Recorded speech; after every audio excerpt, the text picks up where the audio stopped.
ये वीडियो सिर्फ मनोरंजन के उद्देश्य से बनाई गई है। इसका मकसद किसी के धर्म, विचार या भावना को ठेस पहुंचाने के लिए बिल्कुल नहीं है। कृपया इसे एक मनोरंजन के रूप में एंजॉय करें और दिल पर ना लें। आपका समर्थन और समझ हमारे लिए महत्वपूर्ण है।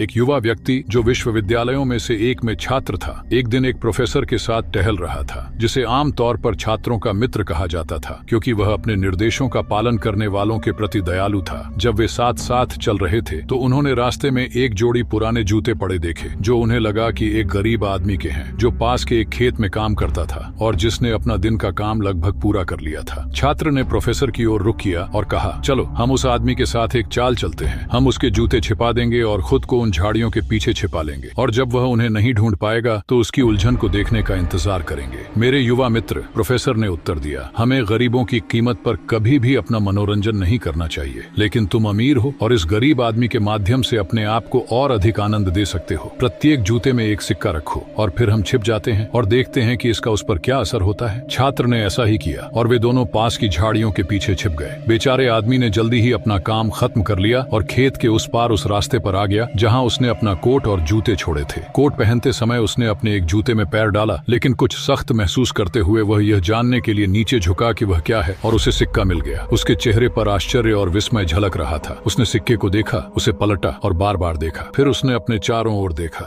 लेकिन कोई भी व्यक्ति दिखाई नहीं दिया। उसने अब पैसे अपनी जेब में रखे और दूसरा जूता पहनने लगा, लेकिन दूसरा सिक्का पाकर उसका आश्चर्य दोगुना हो गया। उसकी भावनाएं उस पर हावी हो गईं। वह घुटनों के बल गिर पड़ा, आसमान की ओर देखा और जोर से एक भावुक धन्यवाद कहा, जिसमें उसने अपनी पत्नी के बारे में बात की जो बीमार और असहाय थी, और उसके बच्चे जो रोटी के बिना थे, जिन्हें किसी अज्ञात हाथ से यह समय पर दिया गया उपहार नाश होने से बचाएगा। छात्र वहां बहुत दुखी होकर खड़ा था और उसकी आंखें आंसुओं से भर गईं। अब प्रोफेसर ने कहा, क्या तुम अपनी इच्छित चाल चलने से ज्यादा खुश नहीं हो? युवक ने उत्तर दिया, तुमने मुझे एक सबक सिखाया है जिसे मैं कभी नहीं भूलूंगा। मैं अब इन शब्दों की सच्चाई महसूस करता हूँ, जिन्हें मैंने पहले कभी नहीं समझा था। देना लेने से ज्यादा धन्य है। अब्दुल्ला बिन अब्बास रदी अल्लाहु अन्हु ने बताया कि पैगंबर सल्लल्लाहु अलैहि वसल्लम ने कहा कि अच्छाई को प्रोत्साहित करना, बुराई को रोकना, कमजोरों का बोझ उठाना, किसी व्यक्ति की निंदा करना और किसी आपत्तिजनक चीज को रास्ते से हटाना, ये सभी प्रार्थनाएं अल्लाह के लिए स्वीकार्य हैं।